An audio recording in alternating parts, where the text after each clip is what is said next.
Welcome back. We are talking wine today with the Pacific Coast Business Times. Jorge Mercado joins us live via Zoom. Hi, Jorge. Always nice talking to you. Hi, yes, good to be here. You wrote an online article about a $1 billion deal involving a Central Coast winery and a global leader in wine. $1 billion. Tell us about that transaction.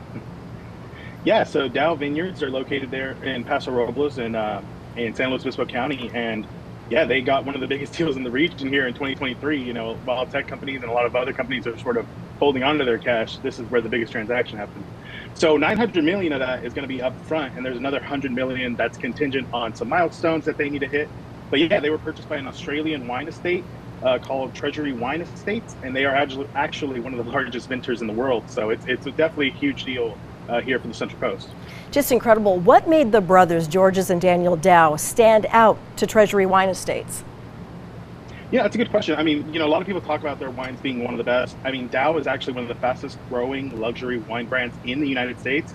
Over the past year, we have seen their sales expand from 305,000 cases to over 500,000 in just a 2-year span. So they're definitely growing. I am not a wine expert, but I know that a lot of people do seem to treasure them.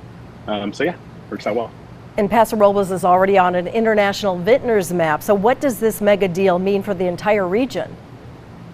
I think it's huge for the entire region, right? I mean, I think wine in general is so huge in San Luis Obispo County, and now this deal will only spotlight that even further.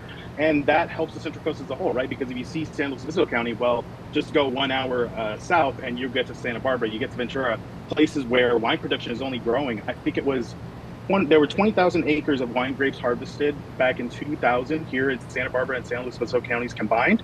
That's more than doubled over the past 20 years since 2020. So it's only going to grow, and a lot of this region is really going to start getting a lot of that. Hopefully what you see happen up in Wine County and Napa, and get some of that recognition. You know, it's funny when somebody sells their home, right, and that price goes way up. The next door neighbors say, wow, that's a great value for our house too. Really brings up the value.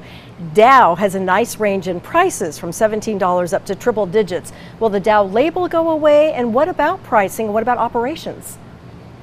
Yeah, no, so the Daou label will stay the same, basically. And actually, both founders, Georges and Daniel, will both be in the business as well. They're going to stay on as founders, with Daniel even keeping his chief winemaker spot.